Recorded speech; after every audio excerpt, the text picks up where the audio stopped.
What's going on, guys, and welcome back to Footy with an Edge. Man United have lost 2-1 to Villa, which is our second loss now in 11 games, I guess.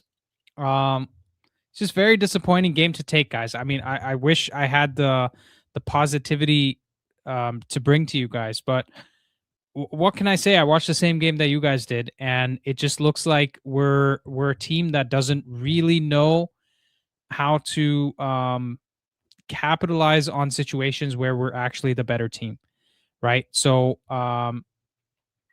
if you win only once a month, listen, bro, I realize you get off on being negative, so good for you, but it's there's no point in just coming here and being like, I told you so, because listen, we had two mistakes from, I don't want to hear about Dorgu, I don't want to hear from anybody else. That loss is on Yoro. I'm not scapegoating players. I know what I'm seeing. Yoro was the reason we lost that game. And that's just plain and simple, right? It's not me trying to throw anybody under the bus. It's not me trying to single anybody out, but it was his mistake, right? Two mistakes, two of the same mistakes as well. That's not good enough, right?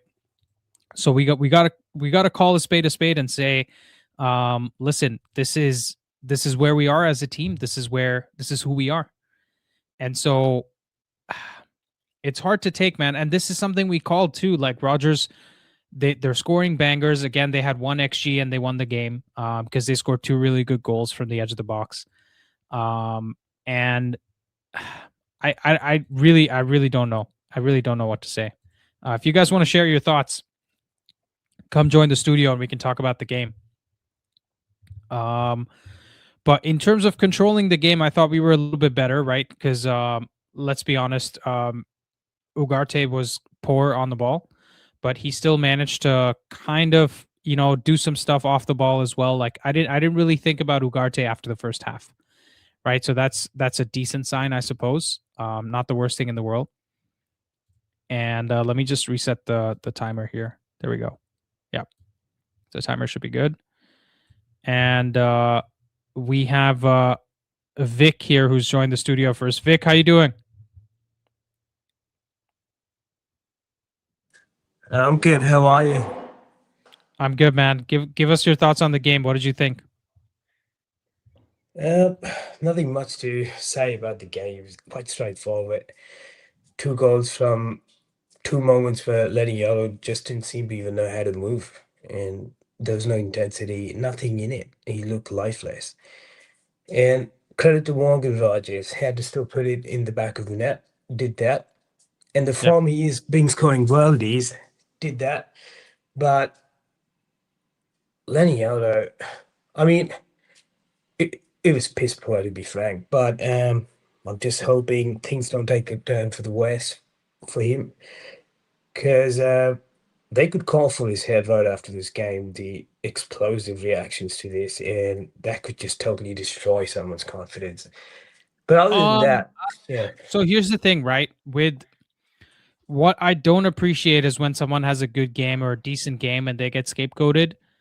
yeah, But Euro has to take that on board. You're playing for Man United. If Rio Ferdinand did a performance like that when he was playing, he would have gotten shit for it, right? And right, the yeah, expectations were much higher.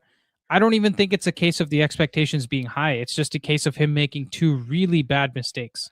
right, Those were really, really bad mistakes, right? And like so many times you see goals that we concede where, one person makes one mistake and that's followed up by another person making another mistake. That first goal was only on Euro, nobody else, yeah, right?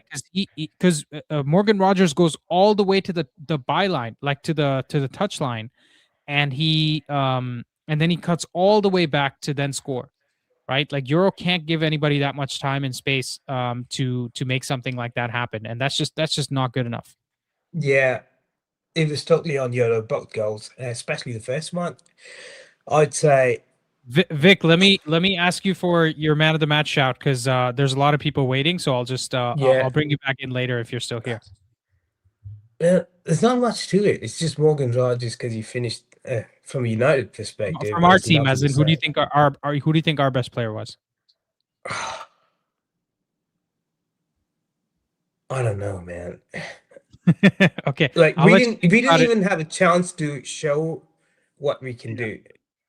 yeah, That's what I yeah, thought. for sure. But I just leave a question here and leave for the others to join in. Like, okay, in the last 7 or 8 games, we've dropped games from winning positions, and there's this, you know, there's been this mismatch between XG and goals scored. But we've kind of been like, okay, we're qu quite good. We're creating more chances. It's just a matter Yeah, of time before we get more efficient with that start. yeah. But now it's starting to hit us, especially this game. Um, Well, Vic, Chesko, I think Cunha. Bruno being injured is also a big problem, right? But Vic, like Yeah, I said, I've got people yeah, waiting to yeah, join the studio as well. I'll bring you on absolutely. later, my friend. Thank you, Yeah, brother. All right, let's talk to, let's see who we got here. Let's bring the Armenian and Bosnian on together, and we'll bring on Andrew as well, guys. I'm gonna keep the panel moving as well, so let's give it about 3-4 minutes, and then we'll get moving. Okay, Sean, what do we think about the game? I mean, just part and parcel. I didn't have an issue with the game whatsoever, how it developed. I think it was, if anything, it showed more of Amorim's tactical chops. I think he actually outcoached Emery. I think the switch to the 4-1-4-1, Ed and I were talking about it. It was a masterclass. Martinez looked like he slotted in at center defensive mid. Has a lot of He looked questions really for good. He has a looked lot of really good questions on the for ball. what Ten Hag was thinking. Mount looked great. Sheshko still, I'm pounding sand right now, but I still think he needs a little bit more time and rhythm. Just second game back, no big issue. But man, the match for me, I'm gonna say Dorgu. Dorgu really impressed me. I think Dorgu changed the dynamic, and given what my expectations were of him from a defensive standpoint, I think he caused so much. Actually, honorary mention, Ugarte. Ugarte played lights out. And anybody who says he didn't play well doesn't have ball knowledge. Good. All right, Andrew. Is this in just regards to my thoughts on the match? Yes. Yeah. So specifically, I'm of the belief that it was always going to be a nightmare with AFCON coming up with our main creativity and Ahmad and Mbumo gone. Even if Mbumo's been on a bit of a low streak compared to what we expect him to be. But there was in my opinion, man of the match by expectations and also just by output, I would actually give to Dallo. Considering that our main threat, realistically, a lot of the time was him. Dorgu, I expected a lot more from. There was a lot of really frustrating moments. Great example is that usually what I always respect from him, no matter what, insane work rate, always able to get up and down, always able to do everything, always working. But then there was moments when he took that shot, it went out, got rebounded. He just stands there watching for like a solid 5 seconds, which he could have, knowing how fast and how reactive and how agile he is, he could have gotten to that. Other moments along the lines, Mount, incredible. Yoro, really, we are really missing Delict. Like, we are really missing Delict. If we don't push for a better defense in the January transfer window, we're really going to regret it. Lemons, I think, is a little bit shaky in the second one. It's a possible save, not an easy save, which is the frustrating side. So with Lawman's on the second one, in my honest opinion, I think it's just a case of too many things happening at the same time. Because for me, to be honest, the second goal, Dallo should do better to stop the cross. Heaven's a little bit asleep in terms of allowing Watkins to get the ball ahead of him, and then Yoro makes the biggest mistake out of the three. Yep. Right. So when you have those three things that are going wrong, like, to put it on Lawman's, it's not really for me.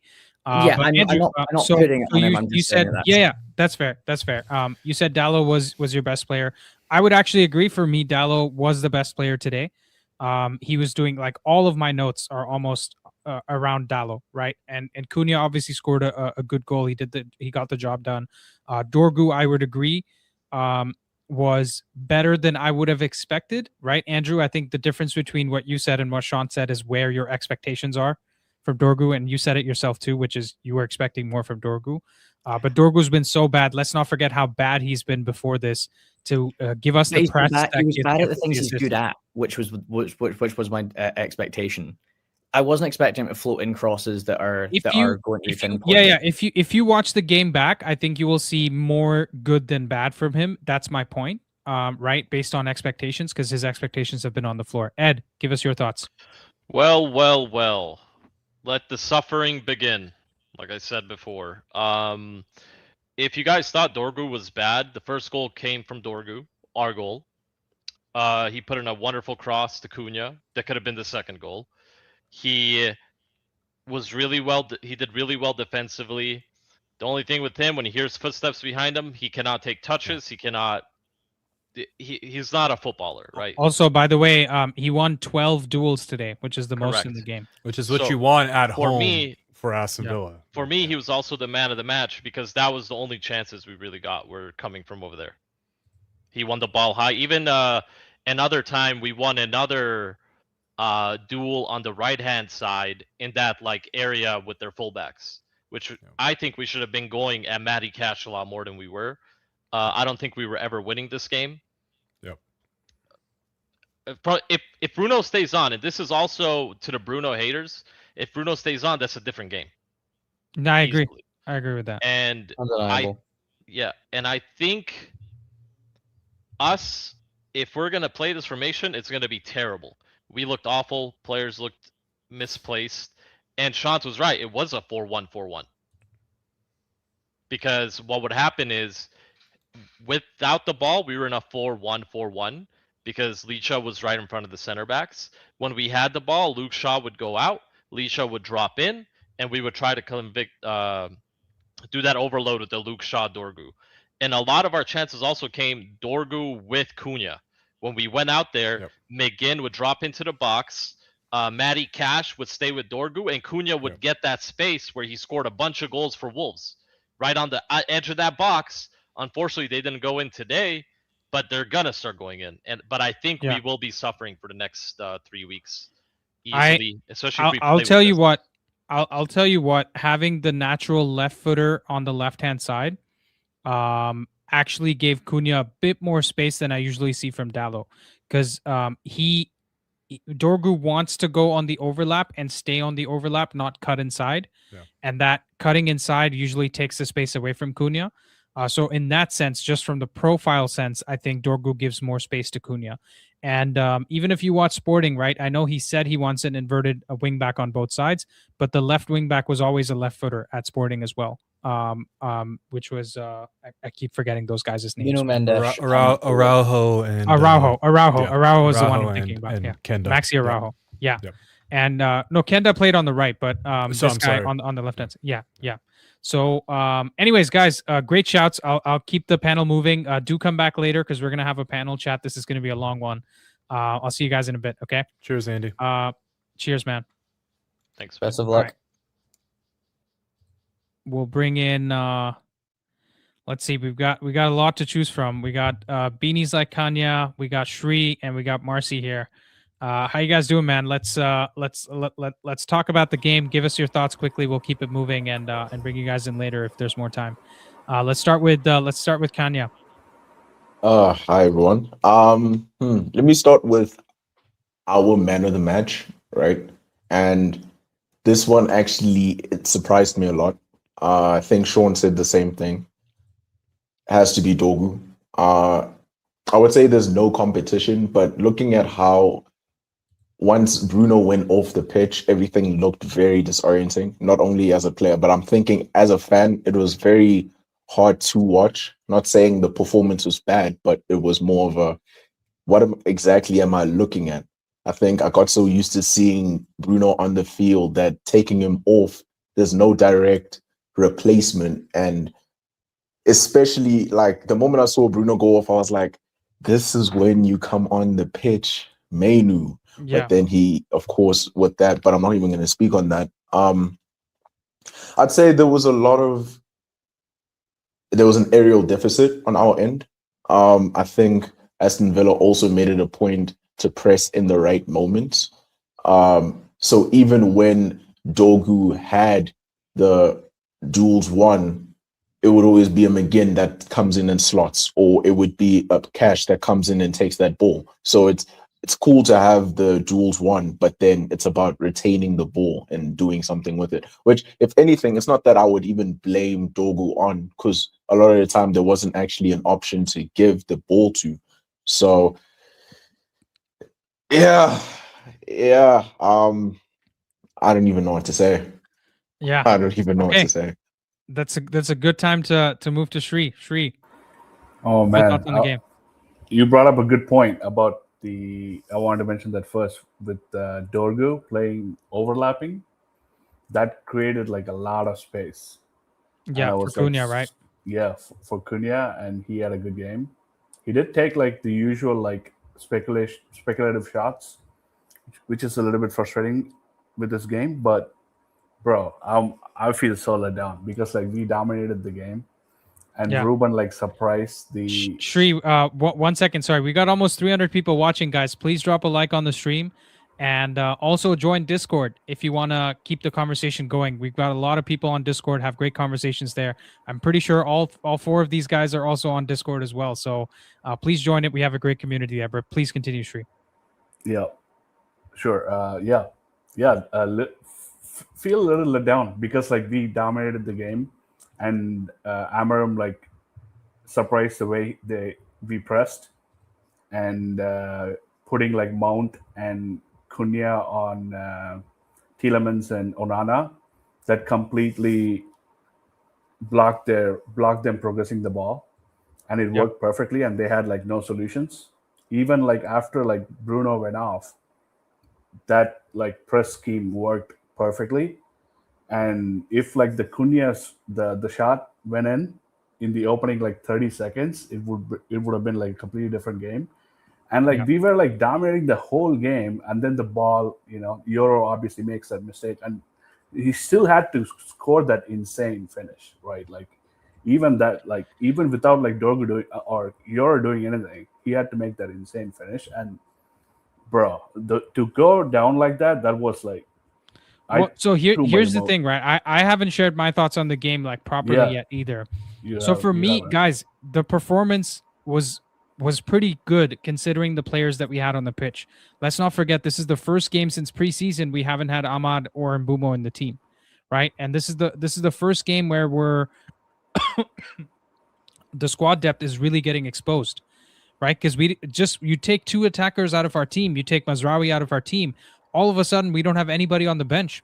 And even if Menu was fit or Menu was, doing whatever has happened in the situation, how much does he really add to the team there, right? He doesn't really add that much. And we saw Mason Mount having to play 90 minutes. We saw the impact of Casemiro being suspended, right? Because I think even if Casemiro plays that game, we're probably a little bit better. We don't have the defensive issues that we do with Ugarte. But I will say the positives for me are that despite the defensive shakiness, despite the on-the-ball shakiness that Ugarte showed, I thought he grew into the game, right? I didn't see that many more mistakes from Ugarte after that. Second positive is that now that Ahmad is gone, we need Dorgu to play for the next 6 games. And Dorgu's looking like he could be a good player for us. Dallo looked really good in that game, right? Dallo, for me, was probably my man of the match. Cunha, for me, he did a lot of good stuff, but it felt like there was way too much burden on him, especially because Bruno wasn't there on the second half as well. So we were relying way too much on Cunha to do stuff, and he really looked tired at the end. And then Heaven was also a big positive for me, right? So that the reason why I'm so frustrated, or rather deflated is the right word. It's because we did all the things right, and then 2 mistakes from Yoro just cost us the game, right? Marcy, your thoughts? No, you're still muted on streamer. Oh, okay. Yeah. So personally, I thought this is one of those games that we lost that I feel like I am not even mad about, because I think the performance was actually good, and it went down to fine margins, like you said in your preview of the game. It was just fine margins, because if Yoro could able to close Morgan Rogers down, that's it. They don't score, because if you look at the whole game, Aston Villa are not actually a good team. Let's just be honest. They were holding a mid block, and we had our fullbacks higher with their defensive line, but we were just not hitting those long balls behind him. Ironically, if we had Lindelof in our team, we would probably be playing those balls behind them and just squaring it off to Sesko to score. But we were not doing that. But all in all, I think. Yeah, that's the crazy thing, right? Lindelof as right center back probably does a better job than Yoro as right center back. Exactly, which is very strange. But I think my second point is Bruno Fernandes. The moment he left, all of a sudden that midfield hole that we always complain about just vanished. Now, I'm not saying I'm not being a Bruno hater, but I'm just saying that we were very calm on the ball. Mhm. We were very calm on the ball with Lisandro Martinez in that midfield, which says everything. Which says a lot, actually. And to me personally, we should just. Well, play it that was 30 also minutes. Marcy was also a change in shape, though, right? Because I was calling it when we were live that it was a 4-2-3-1. Ed and Sean came out and they said it's a 4-1-4-1. Which the only difference between those two is that Ugarte is staying more in line with Mount instead of being more in line with Licha, right? Between 4-2-3-1, 4-1-4-1. So I think there's a possibility in the future where he looks at Licha's performance in that game and he says maybe we can play a midfield three of Licha, Ugarte, and Bruno. Right. Yeah. And Mount comes off the bench or something like that, some type of combination in that way. Because I thought Dallo actually on the wing looked very good. Right. He played very well today. But guys, so Marcy, just give us your man of the match shout and I'll recycle the panel again. Oh, Dorgu, undisputed. Dorgu, yeah, nice. I'm glad to see people are giving him the love, man. Because listen, he's got a lot of hate from everybody. I called it out like my first members only video. I said that Dorgu might be our best wing back, and I didn't mean going forward, but in terms of defensively, in terms of the physicality, and hopefully he can grow into that because we need him to have more of these performances. I mean, guys, your thank you so prediction much. came right. My muscles ached watching him run him up and down, bro. It was insane. Yeah, He's got anyways, incredible engine. Yeah, he's got the two lungs, right? Or the three lungs. Three lung part. But guys, we'll see you. I'm gonna take you out of the studio so that other people can join. If you want to stick around for later, you can come back in. Okay. Cool. Okay, no problem. All right. Let's bring in the other folks that are waiting. We got Mohammed, we got Nelson, we got Finney as well. Mohammed, go on. Give us your thoughts on the game. So my thoughts on the game is that we tried our possible best, but Yoro was awful. He was so awful. I was trying to since the game from Crystal Palace, Yoro has been making so many errors. I don't know what's wrong with him, honestly. And today I'm so happy for Mohammed, there's a lot of noise in your background, bro. Can you fix that? Okay. Yeah, sure, I can. We'll go to Nelson till he fixes it. Nelson, thoughts on the game? Yeah, you can hear me, yeah? Yeah. Dogo was our best player by a mile. Defensively and offensively, I think he actually played well. I think people look at Dogo and they expect like a winger kind of style. And we created, 3 big chances this game? 2 of them were his. The other one was Mount's. This is what I've been saying about Mount. The moment Bruno left, Mount did nothing. Mount has been. What I've been trying to say with Mount is that he doesn't have X factor. He's a good player in a team with other players doing everything. He'd be perfect.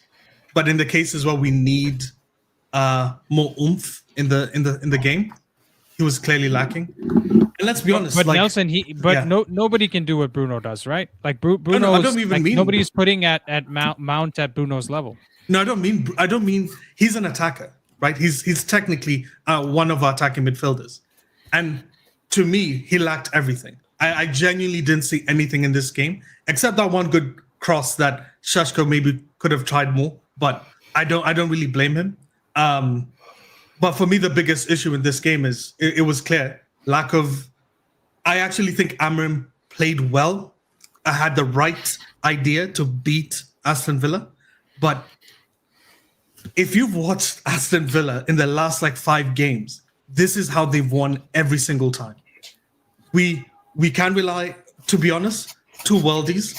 Actually, 1 worldie and 1. Yeah, but I think Lamens could have Nelson, won. you can't say Emery's system is score 2 worldies and we win the game. No, but Right? my Like, point 'cause is, if Euro's better defensively, let's say Euro of 2 years from now, right? 22-year-old Euro stops both of those goals, right? But, Euro with okay, more experience. the Euro first who's one, more the first one aggressive. for sure, Euro stops for sure. That was horrible, bro. The first one was was horrible. the most egregious Yeah, one I've ever First seen. one is bad because the second one, Heaven switched off. Watkins wins the ball, and then It was Dallo, Heaven, and Euro. All three Yeah. of them are liable for the second one. yeah, the second one, I actually think Lamens could have caught the second one if we're being harsh. It was center. It was right in the center, but it's not a bad game. I think we clearly look good. We just didn't have enough skill, like to win that game. Honestly, Yeah. And to be fair, Aston Villa beat teams that have like double their XG.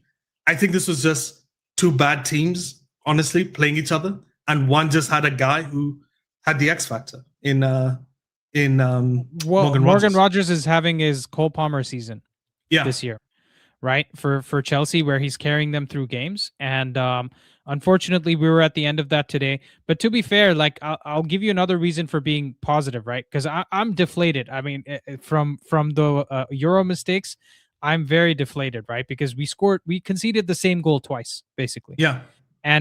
And so when I see stuff like that and I see us playing well, because let's be honest, let's give Amorim his flowers. His in-game changes were spot on. Villa had more changes to make. They brought on Malin, they brought on Digne. They had better players to bring off the bench than we did.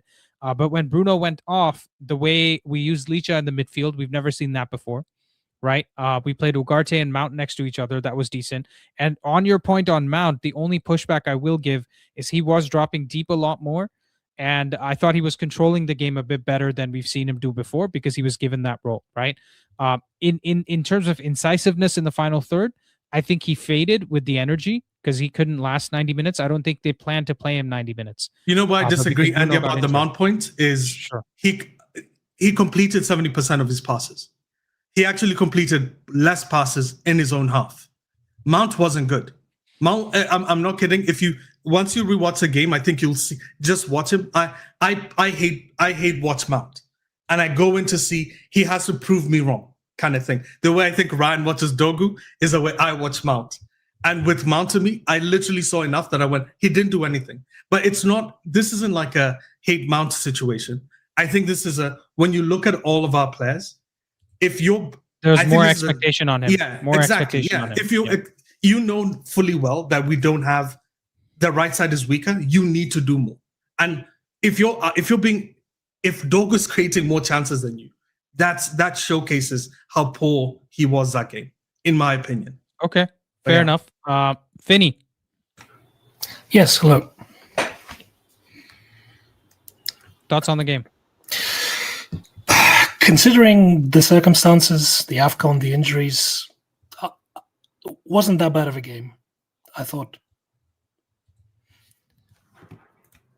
I think it was one of the few games where we were very competitive for 90 minutes. Like I didn't feel like there was that usual 15, 20-minute period where we just drop off. Like I thought Yeah. the level was pretty consistent throughout the game. So in that sense, one of, as bizarre as it is to say after a loss, one of our best performances, at least away performances this season. Obviously the result didn't exactly pan out, but I thought we played mostly well, Yeah, especially considering that we lost probably our best creative outlet at halftime. yeah, So Amorim just had to chop and change the entire team, the entire formation at halftime, and I thought we adjusted pretty well. Really frustrating goals to concede, though, because I thought outside of those bangers that Villa like to score a lot, they didn't really create all that much. There was a good chance in the first half, but other than that, I didn't think they were all that good, to be honest. Yeah. And we paid for the development of our young centre-back with 2 goals, basically, because Yoro is only 20 years old. You can expect those types of mistakes. It's a learning experience, but we pay with points today. You know what, Finny? I am coming off as very negative on Yoro, but I will say this: with a young player, that's built like Yoro, right? He's not built like a twig. A young player built like Yoro, I would expect him to make mistakes in reading the game. I would expect him to make mistakes in terms of giving the ball away in the wrong position because he doesn't scan properly. But that was a physical mistake for me. That is a mistake of like eyes, ears, and where you are on the pitch, I agree. right?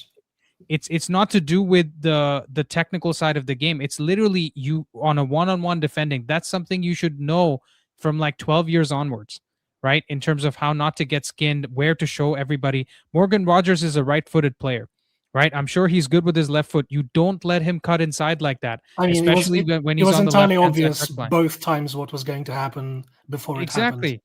And it's the same exact goal. So that for me, that's why I'm being so harsh on Yoro. I'm not saying we should sell him. I'm not saying his future at United is ruined. My problem with both those goals is that it's very simple, basic schoolboy errors. And he's not a schoolboy anymore. He's 20.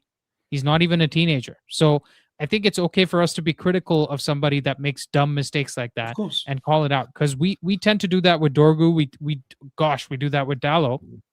Right, Dallo gets so much abuse, But for Dallo's missing 26 crosses. or something. I know, There's a I know. difference. I'm not saying Dallo shouldn't get criticism. I'm saying it is okay to give him criticism because we hold him up to a certain standard. And for me, that was below Euro's standard. The two Yes. things he did today.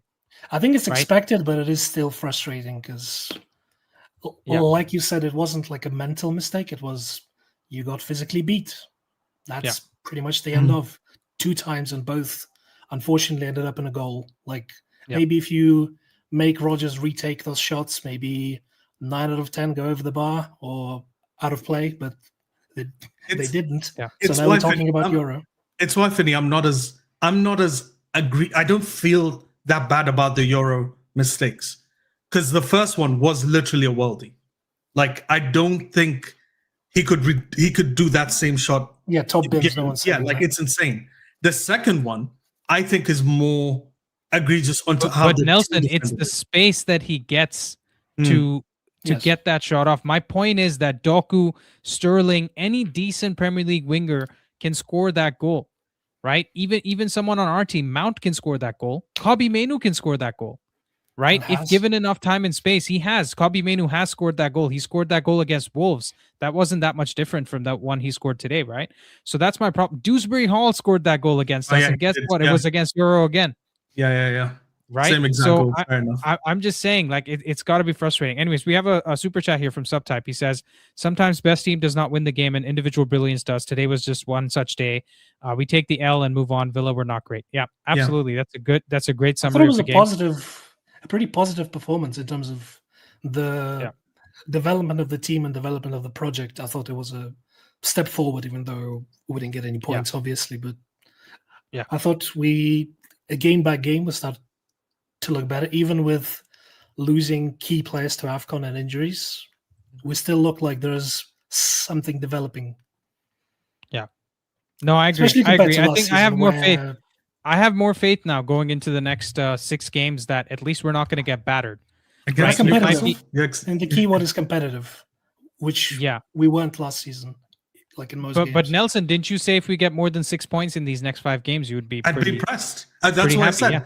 And well, I think we're going to beat Wolves, obviously, and I think we're going to beat Burnley. Burnley, yeah. Those are the only two I think were guaranteed wins. I think if you then Leeds and Newcastle Chelsea Newcastle. game, like let's be Leeds honest, is their tough. best player in Aston Villa was Onana for me, and I think if Onana is their best player or one of their best players, that midfield of Newcastle is going to be an issue. And so I don't so with agree. the other I thought ones. Onana was quiet, bro. I didn't see anything. I thought Onana played well. Well, Morgan Rogers was their best player. Sorry, yeah, easily. Morgan Rogers for the. I mean, like in the middle of the park. I thought he was Yeah, their yeah. best player. Okay, Yeah. okay, fair enough. I'll rewatch the game and then make some mental notes. But Mohammed, give us your man of the match, bro, and I'll recycle the panel here. Go on. Okay, my man of the match, I think it goes to Patrick Dogu, because he plays really well. And what I can say, maybe it might be a little bit critic, but honestly, Lenny Yoro needs to get back to watch some certain centre backs, centre halves to learn how to defend really well. Because we've been facing a lot of issues with him, I think, for 4 games running now. Everton, Crystal Palace, was it Bournemouth, and this game. So he need to up his game because it's like he has this massive potential, but he's not showing nothing. Even his ball Mhm. carrying ability. Now it's draining. Like it's like he's not just there in the pitch. His concentration is very low. So one thing I wanted to add again is the head coach. Now, thank God, people start to realize that the head coach, he is not the problem. The formation is not the problem. It's the players. They need to give more for the team. Yeah. Yeah, I think Tabi gives us a super chat as well. Mohammed, thanks for your comments, bro. I agree with you. It's definitely like those 2 goals. They're not on Amorim, bro. Come on, like people just need to move I mean, move on what do from that people expect him situation. to do about that? Yeah, like you think he's telling Yoro, give Morgan Rogers 2 extra seconds so that he can score worldly No against waste. us? No way. Yeah. So, anyways, Mohammed, Nelson, Finney, thank you so much, guys. I'm gonna take you off from the studio as well, so we can get the other people in. And yeah, we'll recycle the panel. But great shots, and Nelson, you can come back in for sure later. And Finney as well. Cool. Let's bring in Nightwing, Roan, and Ryan. Guys, Nightwing, how are we feeling? Sorry, there's a super chat from Tabi. Let me just read that out. He says, just join the stream. What's the plan for Newcastle boys? Bruno injury has the potential to ruin the next month. Yeah. From one worry to another, which is Yoro, because Yoro's got to start the next match. We don't have a better right center back than him, unless you want to play Fredrickson. And then we also potentially have Bruno missing at least 1 game. Nightwing, thoughts? I think on the same camp as Shant, disappointing the result, okay with the performance. I know we're focusing on missing the guys from AFCON and Bumo, Ahmad, Maz, but we're also missing Delict, we're also missing Maguire, we're missing Kobe, and we miss Bruno for the second half. That being said, Aston Villa is a good team, regardless of what anybody says. This is their type of game. They haven't lost a match at home since August 31st, 3-0 to Crystal Palace. And their last loss total was November 1st. And in that time, they've also beaten City by a goal and they've beaten Arsenal by a goal at home. This is that type of team they were, and that's exactly what they did to us today, I think. Losing Bruno in the second half was really difficult. Dorgu, I thought, played well. It was his reason for Cunha had a good finish, but it was Dorgu's stop that got the ball in the fair in the first place. And Cunha should have been more technical. He was free header, I think, and he probably should have knocked that one down for at least a point. And otherwise, we're fine. Bruno, I feel like the harder loss for me today is Bruno going off. Yeah. Because I know while Semix is probably very like, oh, we get to accelerate the plan now to see how we balance out the team. I think for results-wise this year, it's a terrible thing to happen. But interestingly enough, there's another part where it's like, oh, Licha played in the freaking midfield, and I thought did actually pretty well in advancing the ball faster. I know that's a worry for you if we have Delict playing in the center, but if you have Delict there and you can get it to Licha in the midfield to make more progressive passes, we solidify our defense. We changed the shape as well, right? And yeah, but it went 4-1, and where he was in the 1 still. He was still in the midfield. He wasn't like he was in the back line. No. My point is that it's not going to be a 3-1. It's going to be a 4-1. So that also gives a little bit more protection for Delict as well, and allows us to progress the ball. So I'm agreeing with you in terms of Delict because I think Yoro was the right back in that situation. And if we have Delict back, I think Delict starts over Yoro. And maybe he does come back because he went off for a knock. I think there's parts of the game also in the beginning of the second half, we were still in a 3 backfield and he was getting the ball in the middle. And he was able to progress the ball really well into the middle passes there, Licha. So I'm really interested because if Bruno's hurt next week, then what? You do Licha and Casemiro if you start with a back 3? Because you still have Casemiro still a really good creator, right, from his passes, and you can have Licha solidifying it and still making progressive, easy passes. But I'm really worried about Bruno being gone. Hammies are not easy to fix really fast, but Dorgu played well. I thought Sesko played well too. I know people were, but he made some good runs that really pressed their back line, and even that one where he had the heavy touch, and then one quick touch. I think that would have been a goal. I thought his runs were fine. I don't know. It was one of those games where I'm like, okay, Aston Villa win their games at home. We played decently and we had chances to have probably scored 3. So I think see. the Cunha header for me in my eyes went in. That's how it was. That Cunha header, right? Had that gone, I would have lost my head because I think we were still Rogers hadn't scored at that point, or had he already scored? I don't it was remember. 2-1. It was 2-1. Yeah. Yeah. It was 2-1, but yeah, was, he was free. I maybe he thought he needed to do more because Emmy back there, and Emmy, I mean, Emmy wasn't really pressed that much. He took control of all the set pieces that we had, and I know people saying our set pieces were bad, but I'm like, Emmy's really good at stopping those anyway. The deliveries were, to be fair, straight into his hands, and if they were going to keep doing that, there should have been more pressure on Emmy in the box to make it more difficult for him, because I saw him picking up the ball in like an island by himself. So but many I thought times, right? I know, but so many times. But was that? It's one of those things where is that also because he knows what he's doing and he knows how his positioning is supposed to be, right? I think No, he's that's one of fair. those types of guys. So. That's fair, but I've seen teams make it difficult for Raya, right? And Raya is like, Arsenal is like the best set piece team there is. So I don't really want to hear that we couldn't have made it more difficult for Emi Martinez, right? Guys, we have a bunch of super chats. I just want to read them out, and then we'll go to Ron. Is it Ron? Is it Rone? How do you say your name? Ron. Okay. Just we got some super chats. Arwin, are you okay? Says this was the game for minutes if you wanted them. Instead, training niggle, no travel, no association with loss. Kobe with brilliant game management. Honestly, guys, how dumb does that free Kobe Mainu stunt look now? Because he was like, "Oh, I'm never going to get in ahead of Bruno," and guess what? Bruno's injured now, right? This would have been his perfect time to get into the team. And guess what? At the same time that we're changing to a back four, you decide you want to throw up this fit. So that was really dumb from him. Then Tabi says, I've been having a dim view of Mainu all this time, but now we need him to save us in the 8. Newcastle is his chance. The next couple of weeks are huge and he must step up or shut up. Honestly, I think Amorim is going to take the high road. I think this game, him being injured, was more to do with we have I guess we'll bring in somebody else for Nightwing. Let's bring in Art. So we have a situation here where it's very possible that that he puts Mainu back into the team, and this was the only game as his punishment, quote unquote. I know Art feels some type of way about that, but Roan, go ahead, give us your thoughts. I think so. I think like everyone, all United fans are going to be disappointed about the result, right? But I agree. I think the performance in general was good.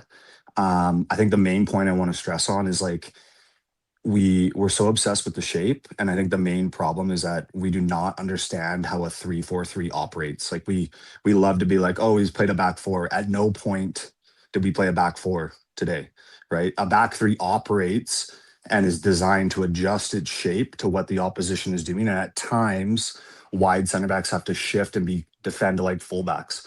But at no point in the game did Yoro actually play as a right back. And so to say we played a 4-1-4-1 is just completely untrue. So if you go watch the game back, Ron, I think you will see that we did play 4-1-4-1 at certain times in the game. No, especially defensively, we were set up as a 4-2-3-1, and on the ball at times we did play. He wasn't a very wide right back, maybe, but we still were playing in a back four because Dorgu was playing as a left back. The point I'm making is that is how a 3-4-3 operates. We're not playing a 4-1-4-1. We're playing a 3-4-3, and we're adjusting in moments. At times, for example, an easy way to point this out, at times the wide center back stays central and the wing back drops. And at times the wing back drops or the wing back tucks in and the wide center back goes wide defensively. But the way a 3-4-3 operates is it adjusts to the shape that your opposition is playing. Villa also changed their shape. And if anything, again, like to say we played a 4-1-4-1 would mean in possession with the ball, we set up with natural fullbacks. That never happened. Dallo stayed as a wing back the entire time. So did Dorgu.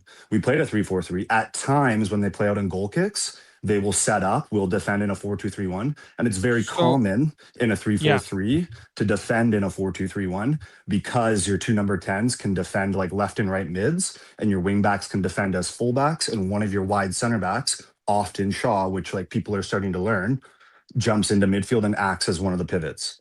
And so we adjusted our shape well. I think Martinez came in and did well as a lone pivot, but we still tried to build up or not build up, sorry. build up in terms of the middle So of the park Ron, in when a I say we 3-1-6. played in a 4-1-4-1 or we played in a 4-2-3-1, I'm not saying that's the only shape we played, right?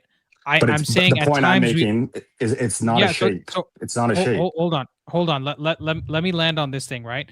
What you're saying, everything you're saying, is what I've been saying on the channel from before the Bournemouth game, right? I've been calling it a 3-4-3, 3-4-2-1, whatever you want to call it. That also plays in a 4-4-2. That also plays in a 5-4-1 defensively. Today, Well, I in a low saw block. us playing. Today, I saw us playing a 4-1-4-1 at times, and I also saw us playing a 3-1-6 like we normally do at times, right? Yeah, So but that three. the point I'm saying, and I agree with you. The point I'm saying is that's not shape. That's not shape. To call that our shape is incorrect, right? Our shape is a 3-4-3. Our structure in games will change. But to give the idea, because when you say we're playing a back four, it means we're playing with true fullbacks. We're not playing with true fullbacks. So in moments, yes, we defended in I a think 4-1-4-1. Ron, we can agree that this is probably semantics at this point because we're on the same page. So it is and it isn't. The reason why I bring it up is because like the way people analyze games is they'll say individual things and about individual performances, like Yoro for the goal, or people are saying like, well, Dorgu put in a good cross. Sure, but if you watch the game from a team performance, how many times did we actually go like?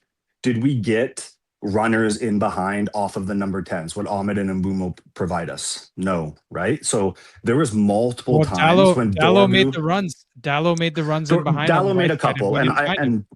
Dallo made a couple. He made a couple, and Dallo's improving. I actually think Dallo was one of the better players today. But like you can tell that they don't want to go down Dorgu's side. They don't trust Dorgu's end product, and like this idea that Dorgu creates space for Cunha, like it's the opposite. Dorgu's movement and rotational play with Okay, Cunha. Ron, sorry, I'm gonna have to stop you there because we're trying to get some more people in as well. Sure. Let me just hear from Ryan. Ryan, what did you think about the game? Yeah, I thought the performance was generally pretty good. I thought Amorim coached a win, and I came in here a few weeks ago and said that people need to stop talking about midfield signings and start talking about defensive ones. And every game since then is just proving the point more and more. I just watched Yoro put in a performance that would get me benched if I did it at my Sunday League team. Like, he was genuinely diabolically bad. I said a few weeks ago that I thought Heaven was better than him, and I thought he was the most overrated player at the club. I'm going to go a step further today. I'm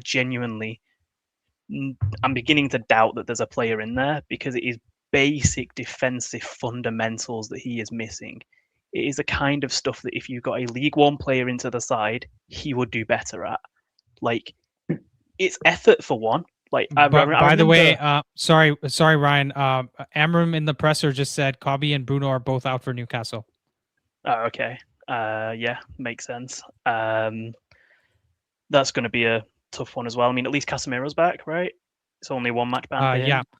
Yeah, it's probably going to be it's probably going to be a midfield of like Casemiro, Ugarte, and Mount. I guess if we play the 4-1-4-1 during what's it called, during build up at times or whatever shape we're playing. Yeah, I mean, I will say obviously it might be that 3 mid. Yeah, obviously injuries are probably going to dictate we need midfielders more now, but in terms of quality when everyone's fit, I think defense is now the worst area still. As I say, I genuinely struggle to see a player in there with Yoro at the moment. I think he has the physical gifts, but he just seems so poor defensively in terms of his awareness, and he's like, we need Delict to come back. Honestly, I didn't think I was going to say that because I was hoping that Yoro could show us something. But the problem I have with Yoro is that the things that he was good at last season, he's now bad at, right? Because we saw in the Liverpool game, remember he put that last ditch tackle that saved us a certain goal. I think it was in the FA Cup last year, and or one of the cups. I forget which competition it was, but yeah, it's kind of disappointing. But Ryan, give us your man of the match, and we'll go to Art.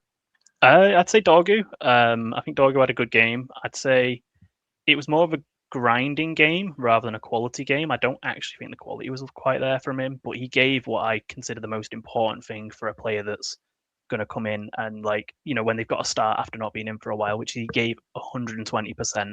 Like, he didn't stop running, he didn't stop trying, didn't let his head drop, just grinded it out. Okay, fair enough. Art, your thoughts on the game? First of all, I want to commend you. I just love what you're doing here with this community. It's absolutely fun, and I'm glad to be part of it. Honestly, I agree with many of the points a lot of people said, but honestly, I thought it was pretty good. I really thought it was pretty good. We weren't that bad. I mean, I think back to Ten Hag times when he had all those injuries, how terrible we were. And it wasn't like that right now. It's just a whole lot better. There were so many Art, changes I think done, there's and something wrong with your headphones. Do you want to switch from your headphones to your phone or something? No, you just muted yourself. I think if you disconnect your headphones, maybe just speak with your phone. That might work. But yeah, we're only 18 likes away from gift memberships, guys. So please like the stream, and we're gifting out memberships. I'm gonna gift some out myself. You just need to unmute yourself now, Art. Yes. Does work better? Much better. Okay, good. Man, I'm 60. All this tech stuff, I'm not into it. Anyway, where was I? Yeah, first of all, great community, loving being part of it. I didn't think the game was that bad. I actually thought it was really pretty good, considering all the gaps we have in there. My takeaways are quite simple. Number one, Licha in midfield, honestly, awesome. I really see a replacement for Casemiro. Actually, I think he was better than Casemiro. Those passes in between the line, taking the time, putting on the pressure, I thought it was brilliant. I didn't think he could do it, but he did a real good job. I'm really hopeful for the future, especially with all those injuries and people not playing in the next couple of games and AFCON and God knows what else. So I thought it was pretty good.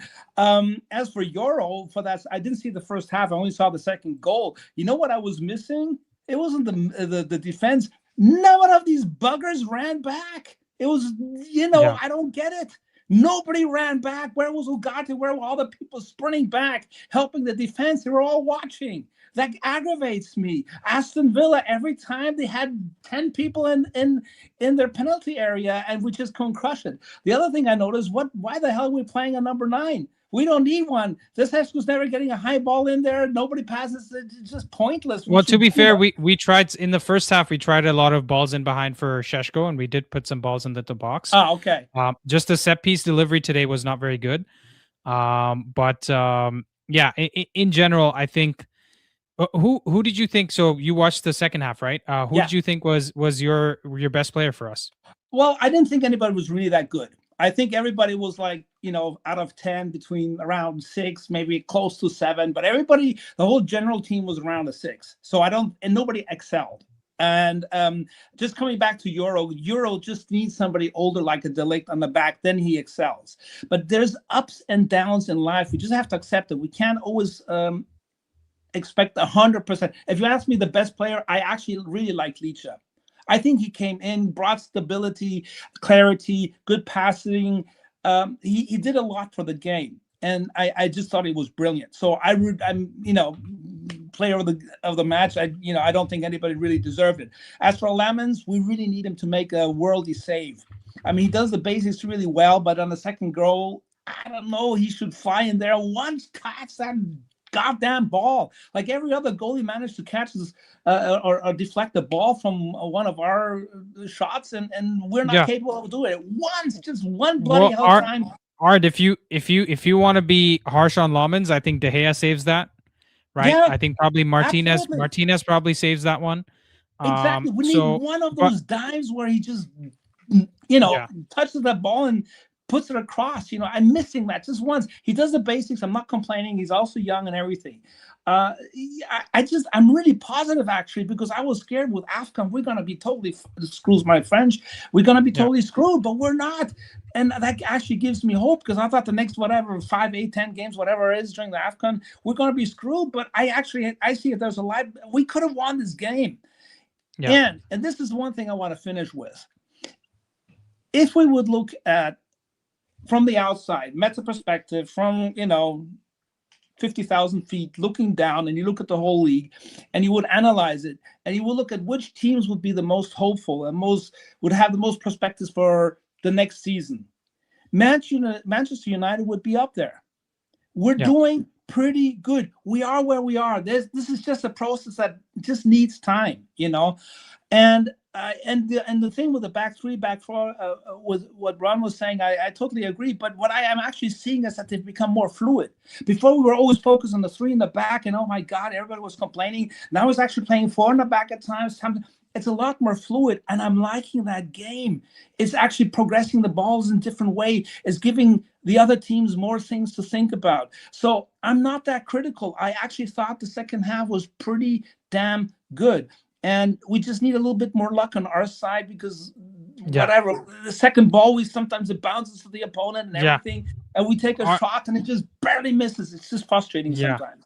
Sorry, I hear you, Art. And no. Good points for sure. And I'll just bring new folks on. But thank you guys for your thoughts, man. Roan and Art, thank you so much. You guys should join. Yeah, Roan, join the Discord, man. I'm sure lots of people would love to hear what you have to say. Because that was an interesting conversation. Unfortunately, we do have a lot of people waiting, so I'll bring other folks on. Thank you, guys. Cheers. Bye-bye. All right. Sean, and those of you guys waiting for the panel, I'll bring you guys in literally 5 minutes. Let me just get the last set of other new callers to get their thoughts in. We got Sid here. We got Nate, and let's bring in Robert, who's on camera for the first time. Mr. President making his on-camera appearance. We just had Sid leave. Okay, so I guess we'll bring in Landre. Landre, how you doing, bro? Hey man, what's up? Can you hear me? Yeah, I can hear you. Let's say hi to Nate as well, who's got a Shah Rukh Khan shirt, I'm guessing. Hey Andy, thanks for having me on. Appreciate what you do here. Yeah, thanks, bro. And Robert, what do you have to say for yourself, bro? What is that, a shower cap? What do you got on your head? You're still muted, Robert. Oh, I'm preparing myself to sleep, so I've got a bonnet on to protect my hair. Oh, protect your hair? Okay. Yeah. Fair enough. Robert making his first on-screen appearance. Now I can believe that you're 19 years old. So, guys, we've seen the proof. We've seen the proof. Anyways, Nate, give us your thoughts, man. Since Ruben's got here, I've been watching the ups and downs, been wanting to comment, and I feel like we've learned so much over that period of time.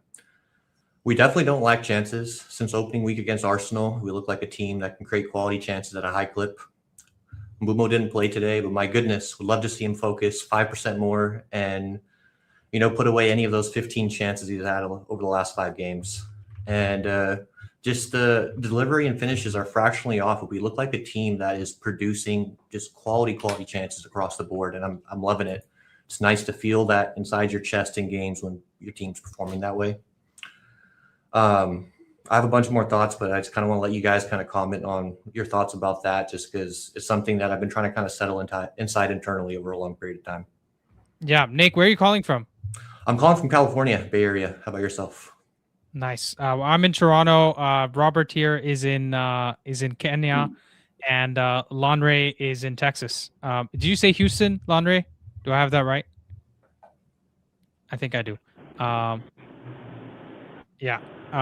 Anyways, let's go to Robert. So today, the performance was great.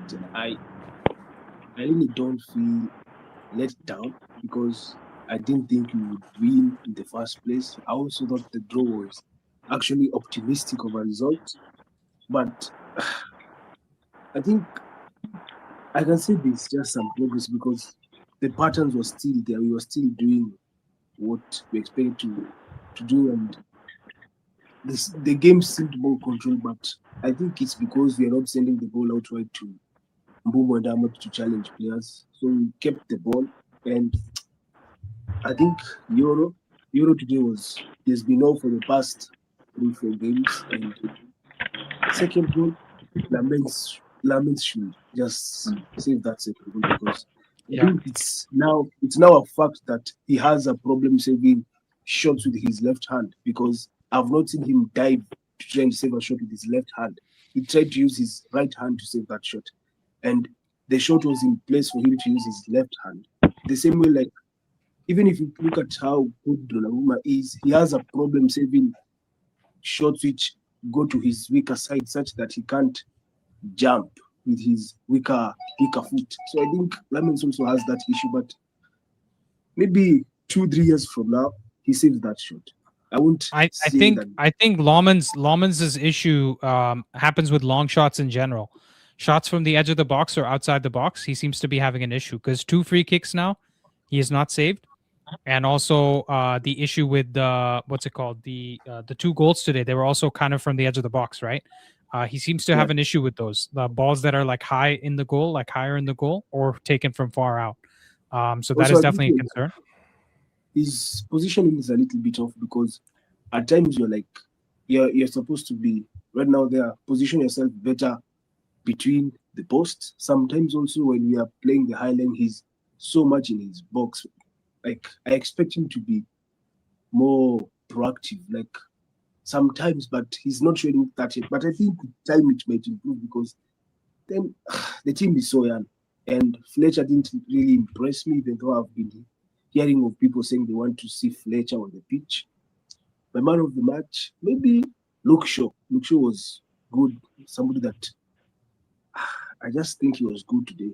But it's just that day you are unlucky. Because if Cunha just let that ball hit his forehead, it's a goal instead of throwing himself at it. So that's all I have. Yeah. Lanre, thoughts? Hey man, can you hear me? Yeah, I can. Go ahead. Yeah. Yeah. I'm always walking, so I gotta sit for this. So Yeah, no problem. I don't know, dude. First of all, By the way, we just gifted 2 memberships in the chat, both from Rishi and me, because we hit 150 likes. So if you guys get to 200 likes, maybe we can give some more. But Landry, go ahead. I don't know. I can't. Me and Ryan have been talking about Yoro for the past 4 games now. Me and Ryan can't keep saying this. Yoro's just not up to it. I know he's a young guy. But first of all, we bought him for a lot of money.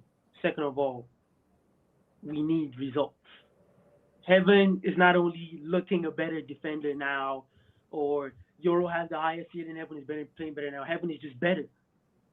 I don't care about the future. I don't care about the past. I care about the now. Heaven is just better. And that, if I was Yoro, I wouldn't be happy with myself. They got this guy for £2 million from Arsenal, and he's going to bench him if the league comes back. This is insane. I'm not happy with Yoro. No, should have done better on both goals. Amorim needs to take risks in this period. The only way you get something out of this Frankenstein of a squad, especially in this period when Ahmad and Mbumo and Mazen are here, is when you take risks. We have Bruno and Kobe injured already. I'm going to say you need to look into it and give it a bit of a thought. I want to know what you think of it, Andy. He needs to invert the wingbacks. Because if you invert the wingbacks, we have way more driving width. The width we have now, if you play soccer, you understand. If you're a right-footed and you're playing on right wing, you can't get that creative. You really only have one thing you can do, especially if you're a defender. But if you invert, which Dalo, we've already seen Dalo is pretty good at inverting, why not take the risk with Dorgu? Because, I still have 2 good defenders, doesn't matter either side. And maybe they're able to go to the byline. Maybe they're able to cut back to their favorite foot. You know what I'm saying? Because we saw Dalo try it once in the first half where he cut back to his left, and it was just, please don't do that again. But if he's on the right wing, if he's on the left wing, if he cuts back to his right, that's very dangerous. But he can also cut back. He doesn't need as much power to cut back with his left. So all I'm going to say is for the next few games when Ahmad and Mbumo are here, I need to see those wingbacks inverted. Because if not, our width is useless. But yeah. Well, to be fair, I think Dorgu did help us a lot on the left-hand side. I think, Lanre, the problem is we had so many other problems in the team today, which is Sheshko was a little bit sluggish. He wasn't. He had a few chances that he should have buried, but he didn't, right? Because it's his first start. I think there were a few times where I saw us trying to do stuff from the middle, and we were struggling to do it as well. Dorgu, some of his crosses weren't perfect, and I thought actually Dalo and Dorgu on both of their sides look really good. I think, in fact, maybe this sounds crazy. This might have been the best wingback game that we've had in the United team in terms of both wingbacks with their output, right? Because Dorgu creates the goal and he creates another chance for us. And then Dalo was probably, on balance, one of my best players today, right? I know lots of people giving... They did good. Yeah. I'm not saying that at all, but that's where the risk-taking ability comes in. That could we get more out of these 2 people by switching them not so long. They did great. No criticism from me now. In fact, Dorgu probably man of the match if Cunha doesn't get that goal. Probably Dorgu. Yes, he did great, but I mean, we need something different because right now we're too predictable. Too predictable. Yeah, I hear you. Cool. Nate, give us your man of the match, bro, and then I'll get the next panel in. My man of the match was actually Darlow, and for a few reasons. He looked so stable and like a source of like confidence on the pitch.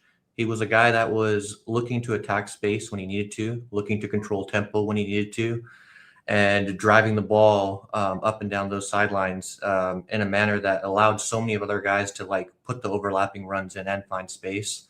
And he's not someone that I ever boost up like that. Normally, he's the one that I feel is a little bit lost and is not really finding the space. But today it really was a completely different look to him. And I really appreciated that.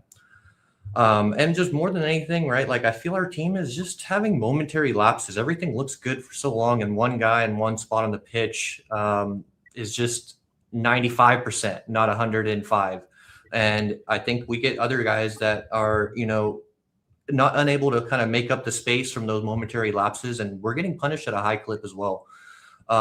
We get teams' best like effort and best luck sometimes, and it's kind of unbelievable how much these results are skewed because of that. I feel otherwise, like underlying everything, we have a very quality team, and I think that a lot of these guys with a bit more confidence are going to be able to really help us kind of make those micro adjustments across the course of a match to really drive home results. And I think that we're starting to see a proper rebuild, which is something that I haven't felt in 10 plus years, and it just feels nice to be back in form, watching Ruben kind of pick apart, make adjustments, and then see what he can do to build off of that. Yeah, can I just say, guys, I'm very impressed by the whole community because everybody's so calm and composed, especially about not being reactionary right after the game, saying that actually, the performance was good, but the result didn't go for us because we made two individual mistakes. Because if you look elsewhere, guys, everyone's having a meltdown. Apparently, Goldbridge is going crazy about his takes and as usual. So there's a lot of people. Yeah, there's a lot of people that want Amorim out, and this is the result of that. But anyways, guys, you guys smashed it. Robert, maybe you can have some good sleep, protect that hair. Nick, great first showing, man, and Lonray smashed it as always. Thank you guys for the chat. Thanks. All right, it's time for the panel, guys. They've been waiting patiently in the background. We've got Shant here. I think this is Ed who's changed his name, and let's bring in Ayush and Scentman Flying. Oh, maybe we'll hello. say hi, maybe we'll say hi to you first. Go on, man. Introduce yourself. Your first time calling. Can you hear me? Yeah, we can. We can hear you, bro.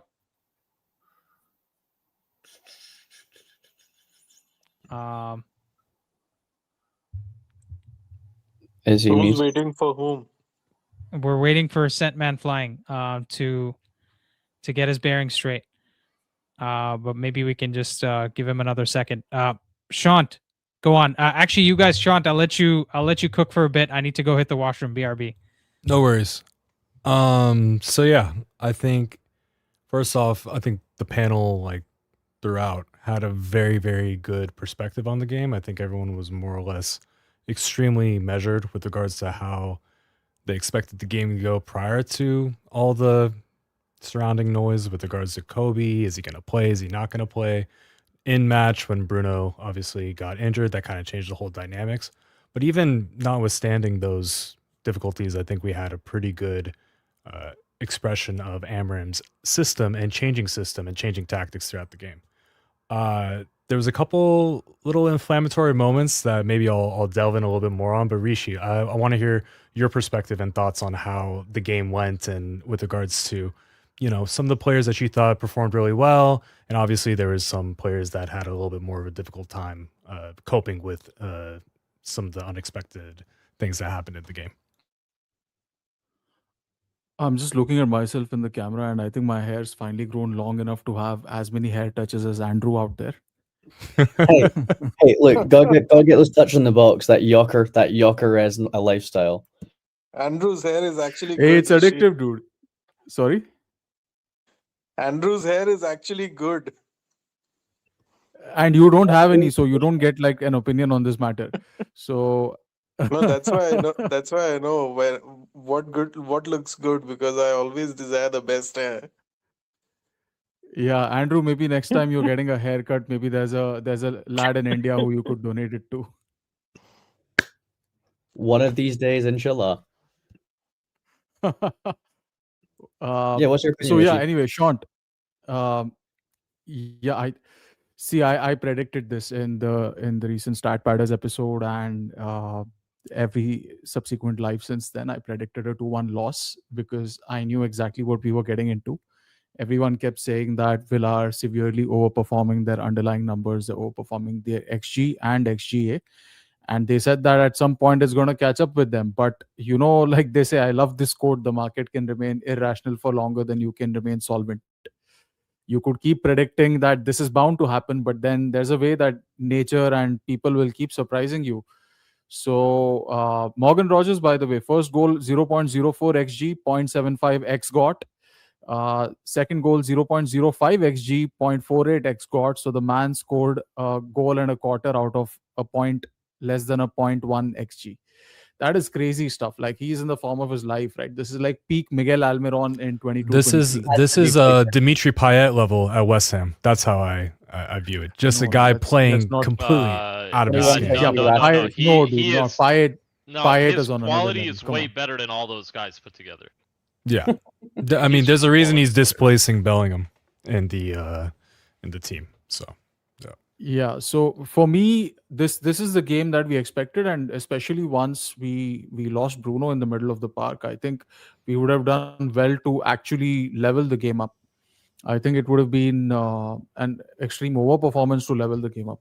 See, guys, I get the feeling and I get the frustration. I see the chats, and this is one of the most positive communities out there.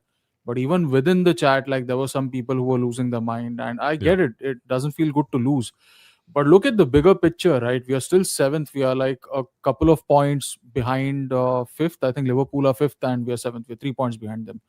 It is just, if you had seen that Tottenham game against Liverpool, right? Liverpool did not deserve to win that game. Tottenham deserved to lose it by 20-0 or something. They were that poor, right? And still, Depending on if you Liverpool think did it's not a really red. deserve that win. Sorry?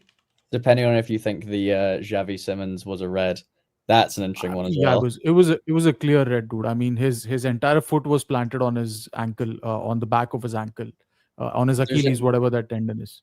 There's a couple arguments. That's a whole other thing.